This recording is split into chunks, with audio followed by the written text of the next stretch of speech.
I want to use the gifts and talents that I was given to glorify God and to advance his kingdom, because ultimately I feel like that's our purpose on this earth, to make disciples of all nations, you know.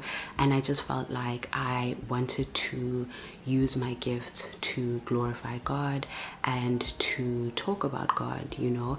And I know that this prompting came from God as well, because I always said that I will never ever be a faith-based content creator. Imagine that God would give me the gift of content creation and I would boldly say I will never use that to glorify you, you know. And again, it came from selfish motives, because I did not want to put my reputation on the line. I did not want to boldly claim my faith and then fall short of perfection or make a mistake, or you know, any of those kinds of things. So the way I thought about it the other day is that I was protecting my reputation at the expense of the advancement of God's kingdom.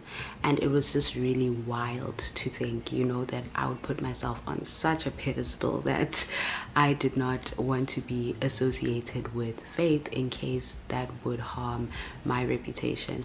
But then I realized that, you know what, how can I have all of these gifts, all of these resources that God has blessed me with, and not use them, you know, for his glory? So that's when I thought, you know what, I actually want to do something for God's glory. And that is how the thought of this podcast was put into my mind. So like I said, I've always wanted to start a podcast, but of course it was going to be very me centered. And then I felt this inkling to start a podcast again, and I was just like, but God, I don't really know if it's from you or if it's just the thoughts in my head, because it's something I have wanted to do.